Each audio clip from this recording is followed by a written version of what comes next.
Welcome to the Hmong Peeps Show, the one and only show that brings you ordinary people sharing extraordinary insights. Well, maybe. Here is your host, Chew Effin Lee. Hey, what's going on, people? This is Chew. Welcome to the Hmong Peeps Show. How's your week been? My week was pretty crappy, so I'm looking forward to today and this weekend, of course, and hopefully things will get a lot better for me, and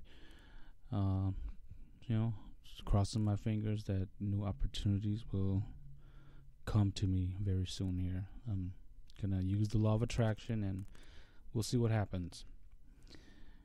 Alright, I wanted to talk to you guys a little bit about dreams and reality in regards to spiritual experiences, but before I do that, maybe some of you guys heard my new series on Hmong relationships.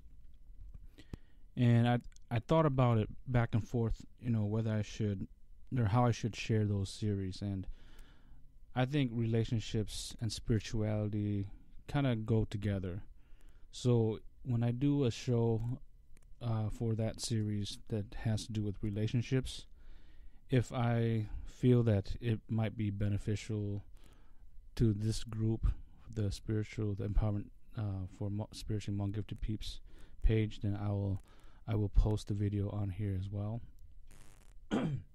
But if for some reason it has nothing to do with spirituality, then I'll leave it on its own page. And so share those videos if you guys find it insightful. If you know someone who might find healing in those relationship series, then send them the link, share the video with them, and if you can relate to it, or if you can contribute, providing some insights of your own personal experiences or opinions, you're more than welcome to post comments and leave your opinions at the bottom of the videos. Okay.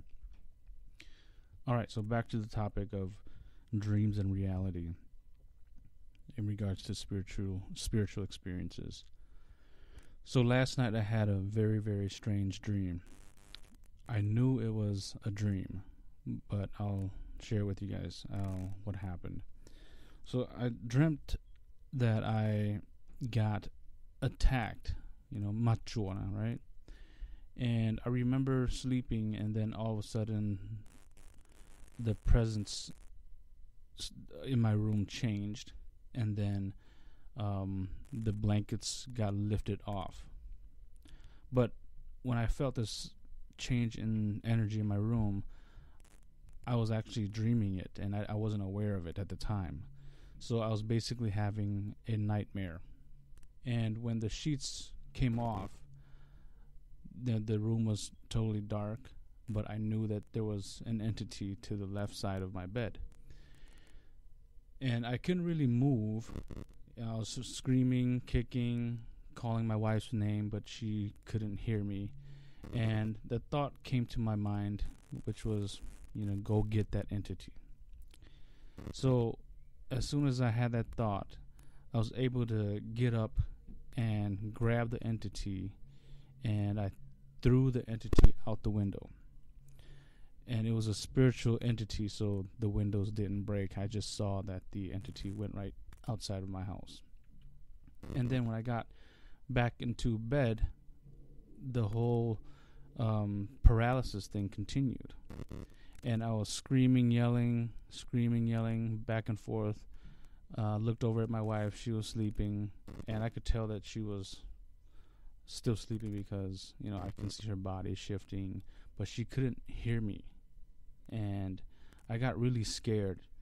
And the fear that I experienced wasn't due to the entity, but it was due to the fact that I felt trapped. I felt trapped in that stage of paralysis. And I remember in the dream, and I remember telling myself, this is a dream. Why can't I wake up from it? This is a horrible dream. I need to get out of this dream. But I just could not wake myself up, and that was the scary part of my whole experience. And so there was a point where I remember looking at my wife pushing her shoulder, pushing her body to say, wake me up, wake me up. And she didn't respond at all. And at one point, I even remember biting her to wake her up, but that didn't even work. She slept like a baby, I guess you want to call it, and just didn't care. I'm sure she would have cared if she knew what was going on, but it just didn't seem to bother her at all when I was pushing her body and just making a lot of noises and screaming. So at one point of the dream, I remember thinking, this must be how some people who are in a coma, this must be how they feel, where they are totally paralyzed and they're unresponsive, but they have like a machine keeping them alive. And I wonder that about some people that I've met in the past at the hospitals where they're in comas, and I wonder, is anybody really in there, even though you're hooked up to these machines and you're not really responsive at all? There must be something in there, but you're just unable to communicate. So I thought about that. I was like, okay, am I in a coma? Is that why I feel so trapped? I can't get out of this dream. And another strange thing was I felt like there was some type of a glass ceiling over me, which I could not fully get like sit upright completely. So I felt very trapped and claustrophobic. So I thought about, okay, if this is how coma patients feel like, this is very scary. And I remember thinking also, I hope they don't put me on a machine, and if they do put me on a machine, I hope they don't pull the plug, because I'm still here. I just cannot communicate to people. And so I remember feeling so, helpless. I couldn't get myself to wake up, and that was very, very scary for me. And again, I remember that it was a dream. I knew it was a dream, but most of the time when I have bad dreams, I'm able to force myself to wake up from those bad dreams. But this one, I just could not do it, and it was very scary. So this is how I remember getting out of the dream. As I was struggling the whole time, I remembered towards the end of the dream, I remember, I need to pray. I need to pray and ask God to help me get out of this. So what I did in the dream was, after multiple failed attempts at trying to wake my wife up, I laid back on the bed, face down. My head and face was buried in the pillow, and I started to pray. I said, help me, get me out of this. And then I woke up from the dream.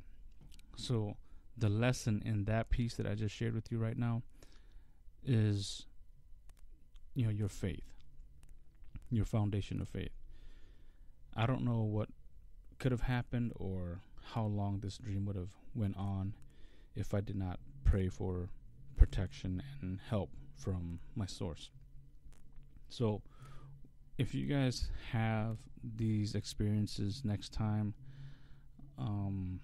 and you're trying to figure out, or if you've had them before, you just didn't really know how to get out of them, but you find yourself getting out of them from some whatever method you use. If that's what works for you, keep doing it. But if you continue to have these experiences and you're confused as to how can you get out of it next time it happens, I can only share with you what works for me. I don't know if it'll work for everybody, but for me, it's just trying to remember that my source is always there to help me get through these tough times, especially these spiritual experiences, these scary spiritual experiences. So when I woke up after the dream, I was still shaken up a little bit, and I grabbed my wife's hand. I woke her up, and she's like, "What's wrong?" I said, "I just had a nightmare," and I told her a little bit about it, but she was still kind of in and out of sleep, so she didn't really get the whole story. But I find it helpful for me when I sleep. If I sleep on my back, I'm very scared of being spiritually attacked. And for a lot of folks who have experienced these night terrors or sleep paralysis, I think most of them occur when you're sleeping on your back facing up. But my parents have always told me that if you sleep on your stomach or on your sides, then you're less vulnerable to these type of attacks. And through my experiences, that's been true. So when I do sleep at night, I'm usually holding my wife's hand if I'm going to sleep on my back, or I'll put one leg over my wife's leg, or just as long as I'm touching somebody else, and that seems to have been very effective for me to prevent night terrors. But last night, I don't remember how I slept as far as, like, was I on my side or was I on my back? Most likely I was on my back, because I remember, I'm sure I was on my back, because when the blanket was yanked off me in my dreams, I saw the blanket like lift up, and like somebody pulled it right off of me. So I'm sure I was on my back. But that's been helpful for me, is to try to either do one of three things: sleep on my side, or sleep on my stomach, or else make sure that I have some type of body contact with my wife, and I'm usually able to sleep throughout the night. I know I've talked about this before, this whole sleep paralysis, night terror thing, but let me know what you guys think. Do you guys think that this may have been some type of astral projection? To me, I don't think it was, but and if it was very scary, because I couldn't come back to my body. But then at the same time, I knew that it was a dream. It was very clear to me that I was dreaming, but again, the scary thing was I couldn't wake myself up from that dream. All right, I hope you guys found this to be entertaining to some degree, or insightful. And if you guys ever do have these experiences, try one of those three things that I mentioned, and hopefully it'll help you prevent night terrors or sleep paralysis. All right, folks, that's it. I will talk to you guys soon. Take care. Bye.